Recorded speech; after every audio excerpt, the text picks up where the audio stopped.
Good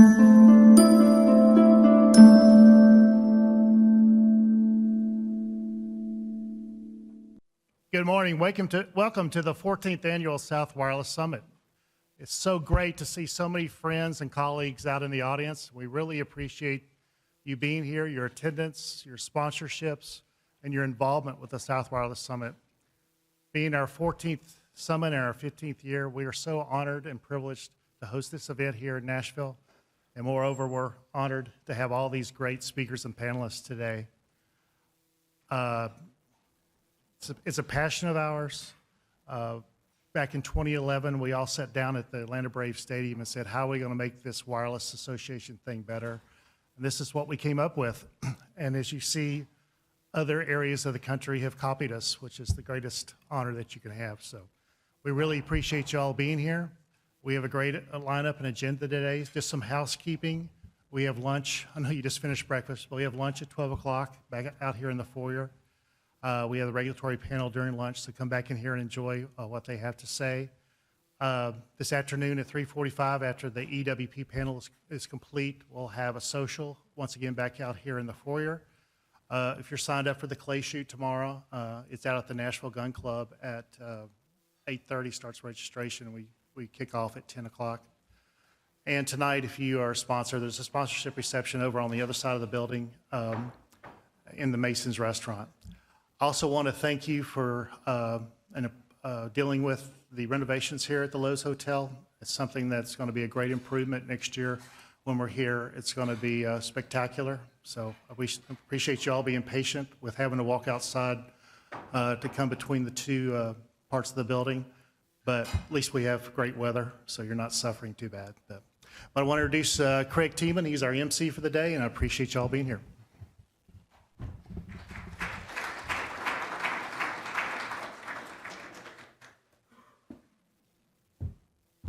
Okay, good morning. And once again, thanks for coming out early for this speaking engagements. But as Steve said, this has taken a lot of effort from a lot of people to turn this on for 14 years. And first and foremost, I want to thank Steve, our chairman and founder, for the amount of time and effort he puts into this to make this happen. So let's give him a round of applause, please.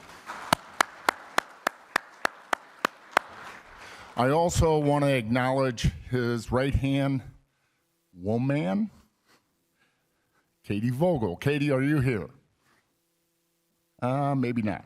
Is she there? Katie, thank you. I don't have enough time to mention all the committee members and the amount of effort that has gone into it, but thanks again. I also want to acknowledge Steve's daughter, Savannah, for helping getting this all prepared for today's. Thanks, Savannah. As Steve said, we do have a fine selection of presenters, and we're going to kick it off first with Todd Schlekeway. Todd is the president and CEO of NATE, and they have just completed a very successful NATE Unite conference in Las Vegas about a month ago in February. So I think a number of you may have been there. I thought it went off quite well. Keep in mind, NATE has been around since 1995, so they're celebrating their 31st year, advocating for contractors across the board and safety as well in the telecom industry. As president and CEO of NATE, Todd provides overall leadership and vision, working in concert with the NATE staff, the board of directors, standing committees, and over 1,060 member companies. Is that correct? Okay. In 2023, Todd received the prestigious Jay Kitchen Leadership Award from the Radio Club of America. That's quite an honor. You deserve it. Prior to joining NATE, Todd worked for 7 years as the founder and principal of public affairs and communications firm called Full Court Strategies. Todd has extensive policy experience, having served for 2 terms in the South Dakota State Legislature, in both the State House and the State Senate. Todd graduated from University of Sioux Falls, where he was a member of the basketball team. You can kind of guess he would be. Todd and his wife Jill reside in Sioux Falls, South Dakota with their 3 sons, Gavin, Grant, and Jet. Let's welcome Todd to the stage.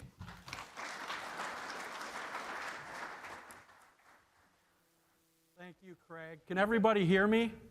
I like to walk around. First of all, I want to thank Steve and Craig and Katie and your whole committee. You always do such a wonderful job, very hospitable, not only to the speakers like me, but the guests. And I was thinking this morning when I woke up, I think this is the 14th anniversary, 14th annual South Wireless Summit. I have gone to 12 of them. And so I just know in that 3rd or 4th week in March, I always block off my calendar because I really try to prioritize attending this event.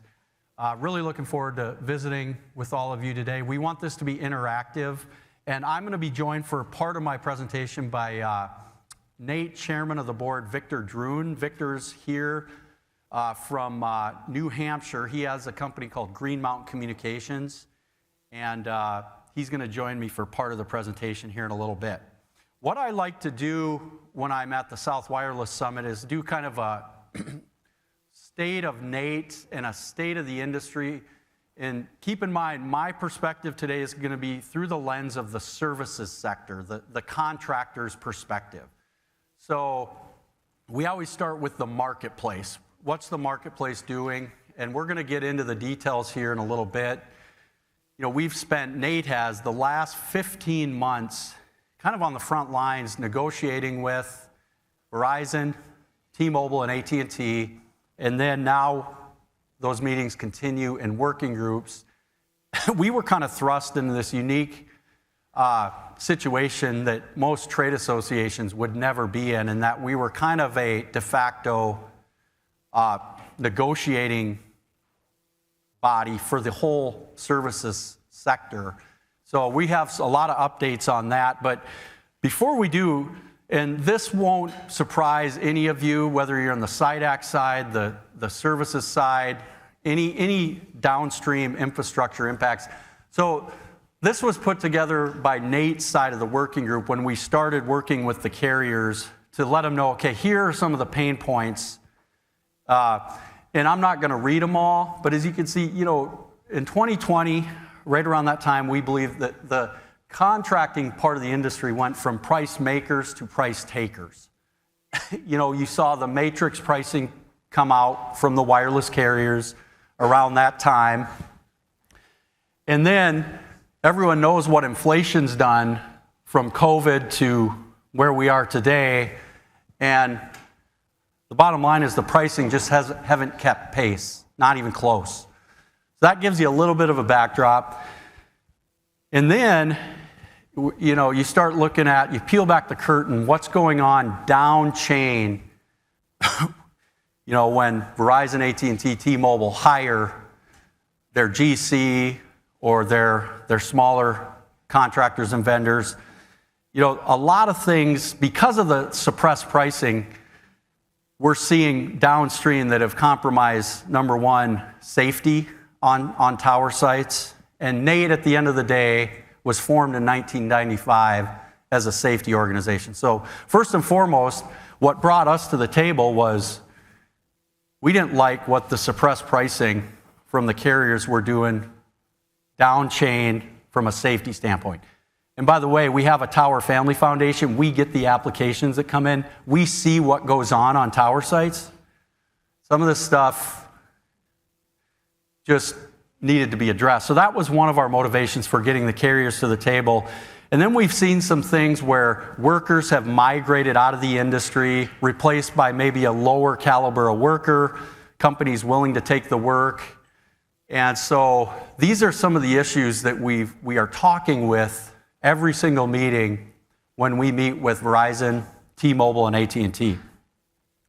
And so we have not released this study publicly because we don't want to undermine the collective efforts of the whole industry on what we all try to do with workforce development. Nate has invested heavily in workforce development. Patrick Halley just walked in the room. WIA has invested heavily in workforce development. So we commissioned a study. We had the Brattle Group do this. And it was basically, we wanted to know, okay, because of some of the suppressed pricing models on the wireless side that the carriers come out with, where do tower workers, and that could be technicians and foremen, stack up to some of the other trades that you might think of? And so this first slide, Nate surveyed our contractor members to get the Nate data. Brattle Group compared it to this first slide, the Bureau of Labor Statistics data of these other trades. And so there you see linemen, iron worker, electricians. You could say HVAC. We shouldn't maybe be comparing ourselves to HVAC, but plumber, maybe not. But those three, linemen, iron worker, electricians, and this is the Bureau of Labor Statistics data. You can see where tower workers rank. And one would argue tower workers are working at higher elevation every day. Their work is more technical and more strenuous. They're on the road longer, in and out of hotels. They're gone for weeks at a time. That is where they stacked up compared to these other occupations. Now, we took the same data set that we got from the Nate contractor pool and had Brattle Group compare it to the Davis-Bacon wage determinations for those same trade occupations. And now you can see the disparities even more. Now, part of that is a lot of the tower work is private sector work through the carriers. Obviously, the wireless contracting portion of the industry is predominantly non-union. But this was a profound study. And again, we have not shared it publicly. We have shared it with the federal agencies we work with, and that's the FCC, the Department of Labor, OSHA, Small Business Administration, Homeland Security, NTIA. All those agencies have this study, as does all of the members on the key committees of jurisdiction, both in the Senate and House, and that would be the Commerce committees and the Education and Labor committees, the Health Committee in the Senate. They all have this study. And we have shared it with the carrier working groups, Verizon, T-Mobile, AT&T. And when the chairman of the FCC, Brendan Carr, came to Nate, his heart to get something done on these carrier working groups started with the tower techs. He wanted to see them compensated more, taken care of better, because all the guy wants to do when he's traveling is climb a tower with someone. And that was his heart. So you guys are seeing this study that hasn't been released publicly. And again, there's a reason for that. We don't want to undermine some of the workforce recruiting efforts we're trying to make. But if you look then, some of you may be familiar with the first Brattle Group study we did last summer that kind of identified this monopsony situation in the industry. And, you know, it's not a monopoly. They called it, it's an economic theory called monopsony. And that's what happens when an industry has a handful of customers at the top who have all the buying power. And who are they buying? The services labor, services companies, okay? That's their, so we thought this follow-up Brattle Group study on wages dovetailed nicely with the first study we did last summer. And again, we're sharing this information in real time with the carriers we're meeting with every month at Verizon, T-Mobile, and AT&T. So at this time, I wanted to give the group an update on kind of where the framework agreements are, and I'm going to ask Victor Druin, who again is the chairman of the board. Each carrier working group has Nate representatives and then carrier representatives, and Victor, as chairman of the board, and I are on all three of those working groups. So that mic will be hot, Victor, once you get up there. So we kind of want to give an update first on what's in each framework and then how things are going with each carrier. And Victor, I'm going to have you start with Verizon. Victor has the advantage of having a services company and having these companies as his customers. So he knows the back end stories of what it's like to work with them all. So Victor? Yeah.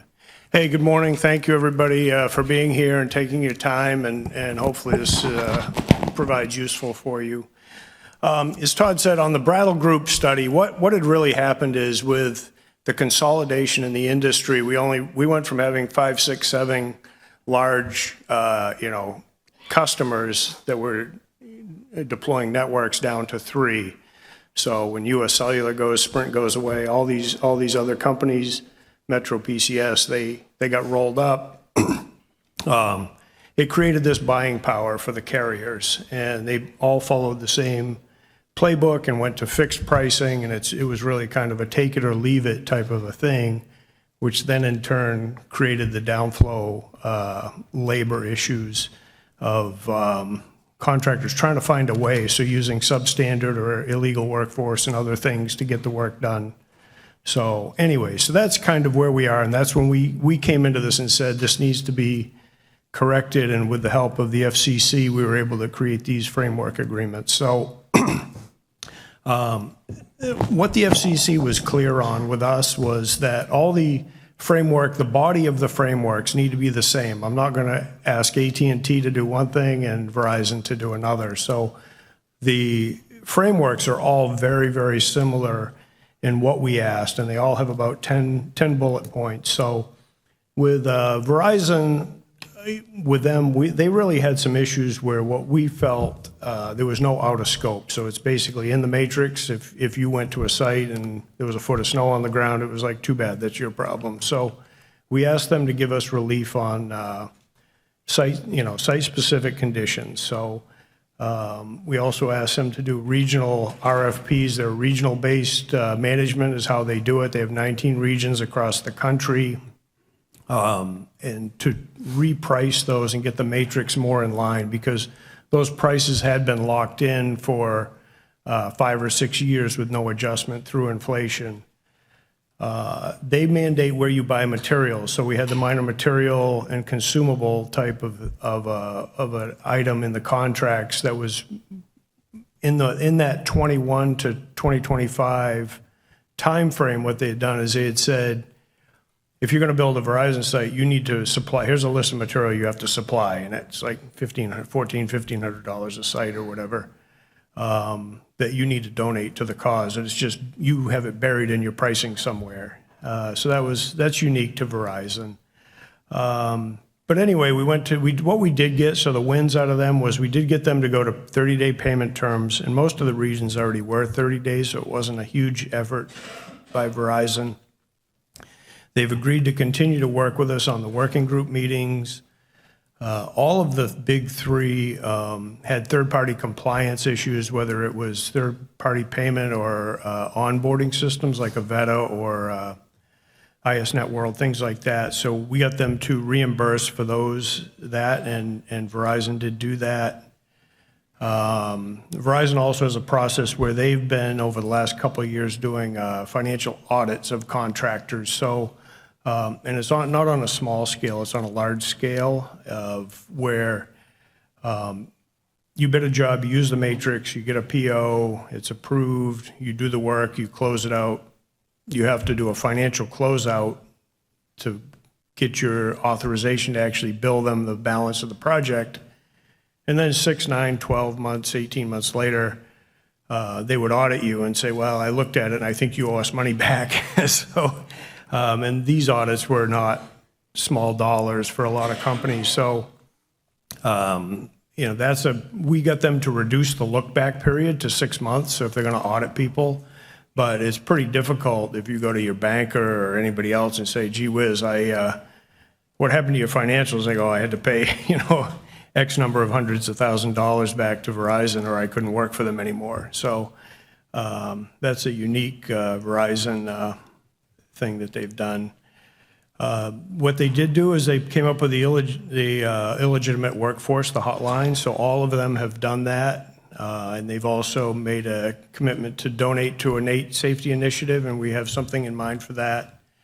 And they have agreed not to do a turf model type style contracting, although they do, and I think all of us have to understand, all the carriers, as they've gotten bigger, they want fewer contractors. They don't want to have 100 mom and pops. They want to have, 10, 20, 30 major contractors that really can take and do volume. So we don't think it's the AT&T model where you've got 3 or 4, but somewhere in between is and they've agreed to that. So here's the hotline for Verizon on that. So again, it's for, if there's stuff that's not going on right at the jobs, we would recommend that, contractors, if you see something, it's just the same thing as anything. It's like you see something, report it, right? Don't let it pass. So that's our advice on that.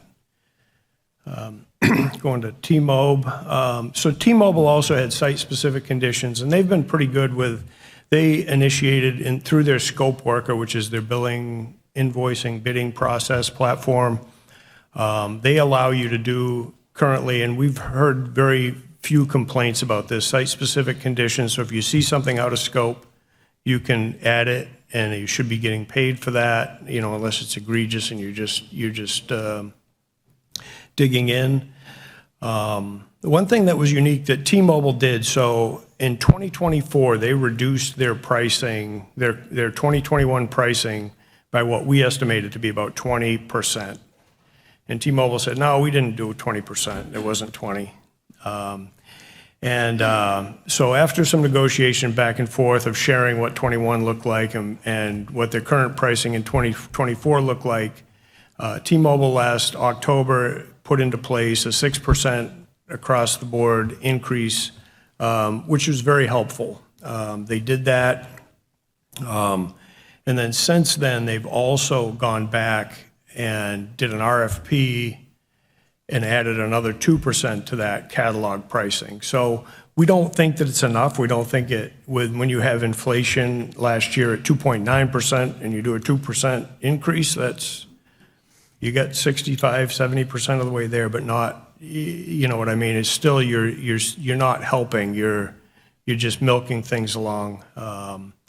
We have 30-day payment terms. They went from 90 to 30, which is great. So cash flow improving. All the carriers did that. So the cash flow was a huge issue across the industry, and they've really, all 3 carriers have committed to doing 30-day payments. Some of them up front when you start construction, you get to bill a portion.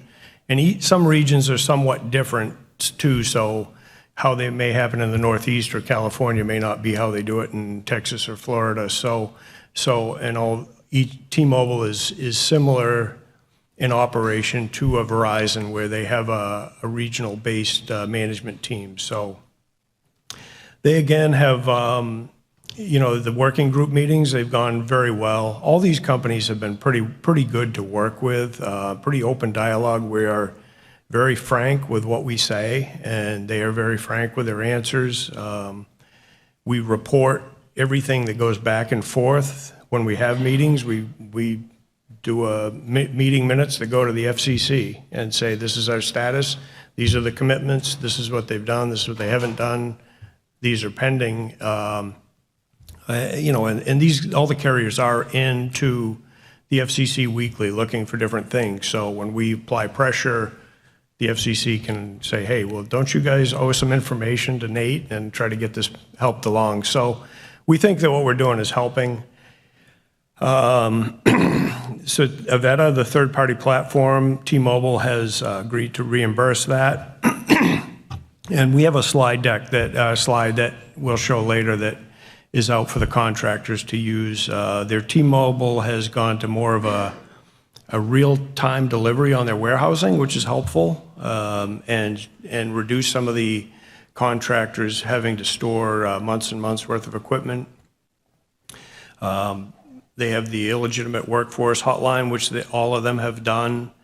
They claim not to use turf vendors, but the reality is they do use very, very large OEMs that manage a lot of their work. So they are turf or what you call a super GC type of a model. And it creates that same illegal workforce downflow that we've seen. So, and again, they've also made a commitment to donate. So this is the T-Mob hotline. And all these are on the NATE website as well, and we've done a pretty good job, we hope, of putting these publicly and things. But again, we encourage you to use those. AT&T, so they were the last to come to the table, and they have the biggest and what we felt to be the hardest model with the turfs. It's been ingrained. They've used it. So every 3 years, they've gone from turf 1.0 to 6. They're now on 6.0. So really the last 18, 19 years, they've been in a turf situation. And it used to be 2 or 3 turfs in a region, and now it's gone to 4 turfs. So now as they've rolled it out finally, it's to 4 turfs across nationwide. And so basically through some discussion and with them, and maybe it was just their time to say, look, we're not loving how this is, but they've agreed to go away from the turf model. Now, does that mean they're not going to use large contractors? No. But that's something we're going to be working on over the summer.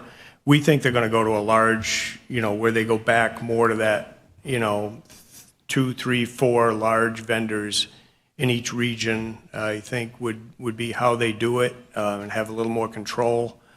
The one benefit that they have done is they have done a nice job of whatever we agreed to with AT&T. When we leave that meeting, they talk to their major GCs and they work out how they're going to implement it. And when they come back to the next meeting, everybody's on the call, including the large GCs, NATE and AT&T, and they're basically like, this is how we're going to do it. And so the things that they've committed to, and this, when I say they, I mean AT&T and the large GCs, being the Maztec, Amentum, Ericsson, and Ansco, is single tier. So they're not going to, so if AT&T awards a contract to Ericsson and Ericsson awards it to the Joe, the tower climber, then Joe's the guy. Joe's not supposed to be subbing this work out. Hey, that's the guy, that's the boots on the tower guy, contractor. So they're not supposed to go down flow from that to various 1099s and flow down through a bunch of LLCs that are hiding and paying day labor rates and things like that.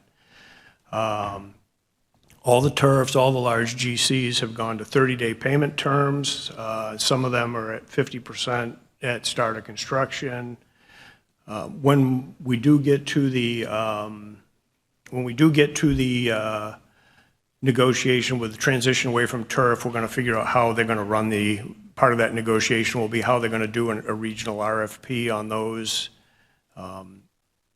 They have they did agree to a price uptick to the contractors. So if you're doing a small, an install with 1 to 3 radio ads, you get a $2,000 incentive. So that was good. That's really where the contractors were struggling with the smaller jobs where the price was so low, it really wasn't covering your mobilization and closeout costs. So that $2,000 is a big help. And they've agreed to continue with the working group meetings, and they've been really good to work with. The other thing that's been a big push for us with all the carriers is that the subs, as they've used these subcontractor models, they're using the nomadic crews that are not registered in any states, which means they're not paying sales and use tax, they're not doing employee withholding, they're not filing income taxes, all these other things that a legitimate contractor has to do. And you just can't compete with that model. That's the reality is they've created a model that's no longer competitive. So we have that, we have the warehouse. They have stayed strong with their certification, 50%, they want 50% of the crew to be NWSA certified. And again, they've also made a donation to the NATE Safety Initiative. And this is the difference. The AT&T hotline has two buttons. So if you press one, that's an imminent safety concern. So if you saw somebody free climbing or doing something that was not safe on a site, network impacting, if you dial this hotline and you dial 1, you'll go directly to someone that's going to take your call. It's that's going to say, what's the site, what's the address, what's the need, and they're going to deploy people immediately. If you press 2, they've broken it down to whereas if you're really going to, if you say, hey, look, I've got people working at a job site and they're not registered to do business in this state, and I know they're sketchy or nobody speaks English or whatever you may have, then they have a 2-pronged hotline, which is a little better than the other two. So anyway, that's it. Thank you, Victor. I'd like everyone to take out their phones. Victor and I gave an iteration of this presentation at our NATE Unite conference last month in Las Vegas. And one thing that stood out is, a lot of even our contractor members didn't know some of these benefits that they were entitled to if they worked for Verizon and T-Mobile directly or AT&T through one of the turfs. And so we created an infographic that kind of has every carrier. It has the terms, it has a point of contact, and it's really good. So if you're not able to capture it, come see me or email me and I'll get it to you. I have it on the next slide too, but you won't be able to read it. But that's what it looks like. It has all 3 carriers. It has the categories on the left, and it's just kind of a nice one-stop shop resource for our members to look, okay, hey, I work for Verizon. I should be getting my Avetta onboarding fees paid for. I haven't yet. What do I do? So that's kind of the point of that. I'll leave that up there for just another 20 seconds or so.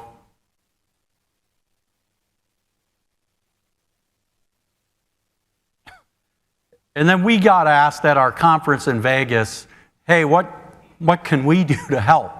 And this is kind of just some bullet points. This isn't a be-all, end-all list by any means, but some of the things you can do. Don't hire illegitimate crews or workforce. Use the hotlines if you're seeing something down chain that's not kosher. Understand your margins. Don't accept work below your target margin. Nate queued up new RFPs in all 3 of these. All 3. But when those RFPs leave the door, Nate can't move a market. Sorry, it's a free market, America. So don't sell yourself short. I can't talk about specifics with pricing in this job, but I can talk generalities. And I'm just telling you, sometimes you got to say no. That's easier said than done when you own a company. I get it. But understand your margins. Don't accept work below your target margin. And we'll be around all day, Victor and I. If any of you have comments or questions, we'd love to hear from you. Our next Verizon meeting, as a matter of fact, is Thursday. So literally once a week, we have a meeting with one of the big 3. And we're at the highest level we've ever been at NATE. The Verizon meeting has sourcing from Ireland, executive from Basking Ridge, regulatory attorney from DC, and a procurement specialist from Basking Ridge. So we're at the top of all the chain at all these. So we have a chance to make an impact. Real quick, I can't have a presentation and not talk about safety, Nate's core mission. And just a brief update on our STAR Initiative program. I know you're not going to be able to read this. That's not the point of this slide.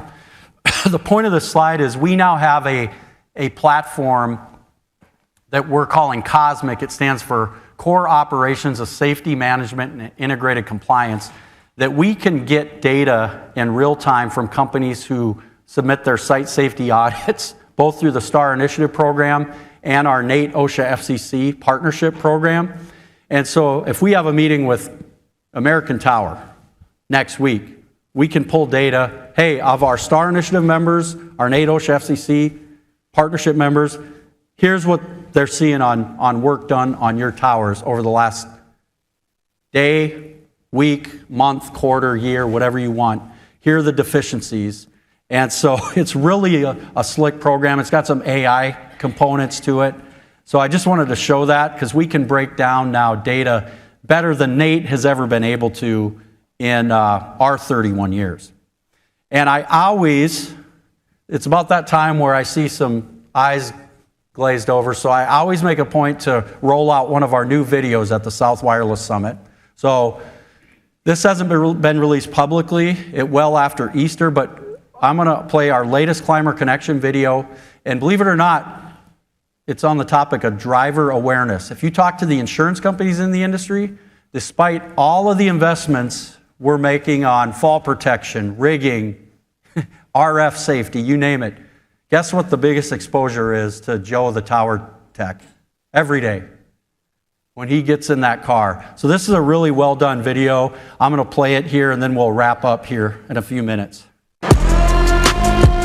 As climbers, your job already puts you in high-risk situations. But one of the biggest risks actually happens before you ever reach the job site. Today we're going to cover a few driver awareness topics that'll keep you safe. Ready to do it? Let's go.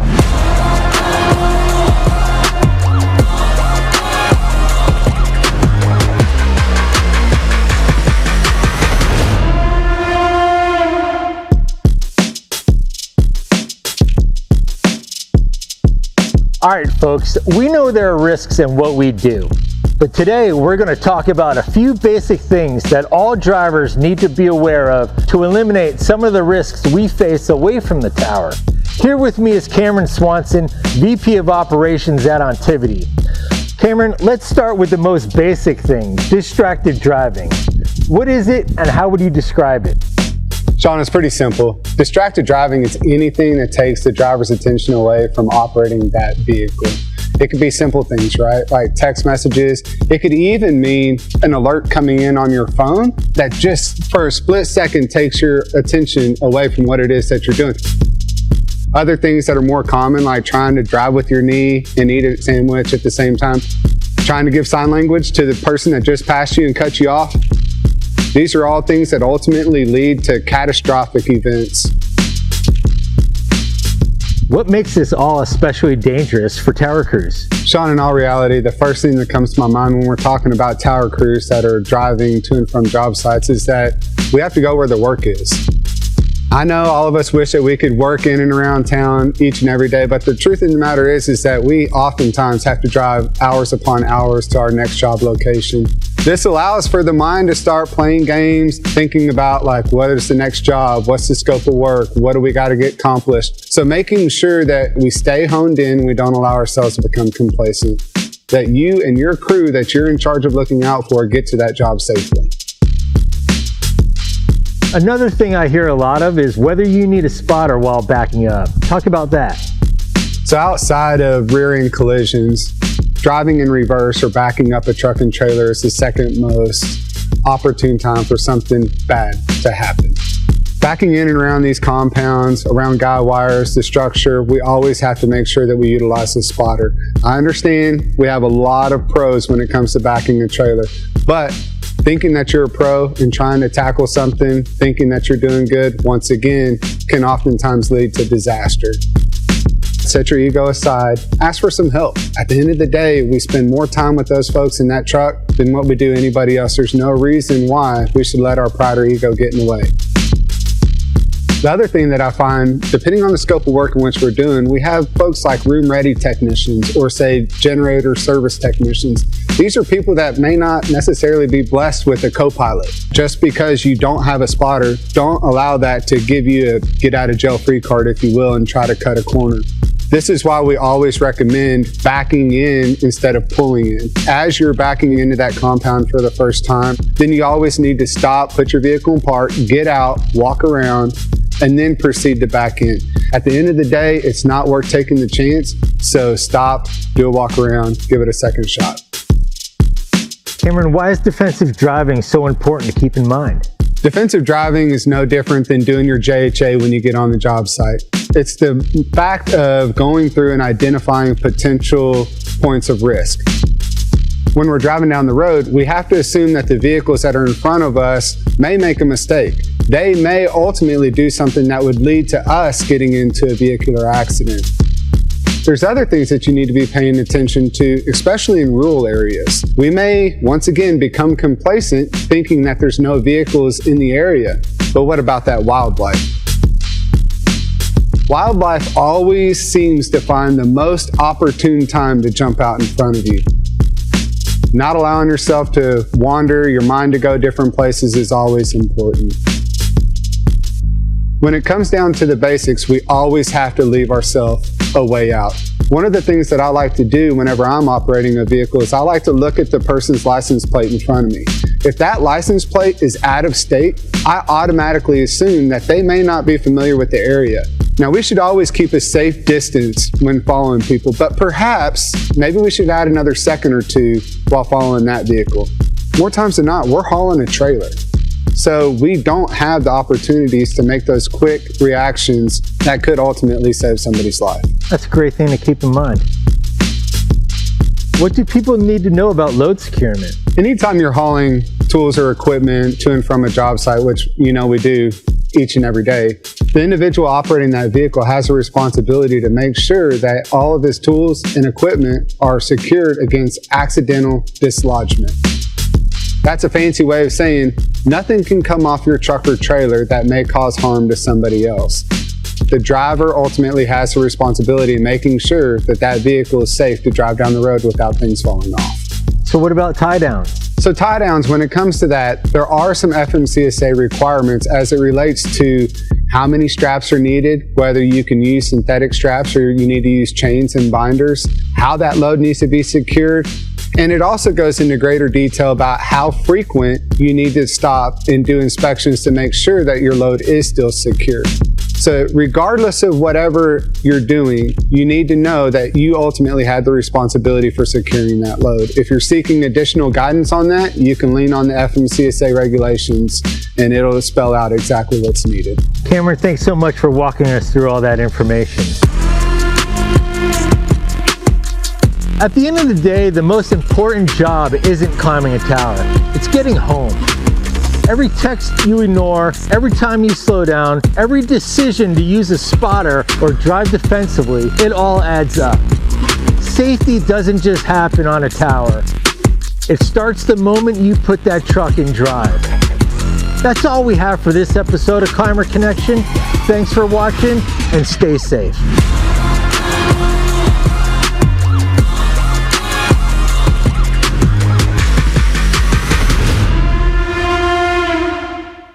So that'll be released in a press release after Easter, but I always like to show a new video here at South Wireless Summit. And as we wrap up real quick, Nate's very active, like a lot of trade associations, in the legislative and regulatory arena. I don't have a bunch of bullet points for this section. I just think a picture or three is worth 1,000 words. The picture on the left, we had a member company invited to the White House data center event last month, which was cool. That's Ray and Jeff from a NATE member, Teltronic Towers in Capitol Heights, Maryland. More and more of our members are doing some data center work, which is good because NATE is preaching customer diversification because of what we talked about earlier when you're working in an industry with a handful of customers. But they did a great job representing the association that day, and it was fun to have them in their NATE hard hats in the White House. The picture in the middle was Chairman Carr. He chose our member company Vicor, one of the NATE co-founding companies, last July as his backdrop is his venue to unveil his Build America agenda. You see technicians in the background. And so NATE is supporting the Build America agenda. Virtually every FCC open meeting, they're tackling some item that's part of that agenda. And so we continue to be very supportive of that because our members can't build and deploy until the regulatory environment ahead of them frees up. And then the bottom right, that's with Majority Leader John Thune. He happens to be from South Dakota. I used to work for him. NATE now has a political action committee for the first time. And I know some people are a little squeamish on, well, I don't like PACs, why do you have to give money to candidates? Well, it opens doors. It opens doors, and so I'm excited to see where that takes us. We've had several fundraisers that have gone well, and we're in the process of distributing Nate Tower PAC checks to both sides of the aisle. And so really pleased with where we're at as an organization in terms of the visibility we have in Washington, D.C., both in Congress and in the regulatory arena with the agencies that we work with. And then last, I always end my presentation here talking about charity, because state wireless associations, including the group here, have been beyond generous to our Tower Family Foundation. Victor and I were 2 of the 5 people who started the Tower Family Foundation in 2014. We launched it September 1st, 2014. So it's been around over 11 years now. And since inception, we've donated $3,463,978.90. And that's a picture of the Virginia Wireless Association, their support of the foundation at one of their recent events. Michael Harvey's here somewhere. Hey, Michael. Appreciate your leadership and all the associations represented here, because I know you're also very charitable with your scholarship arm that you have as a result of this event. So let's give the state wireless associations represented here a round of applause as we close up.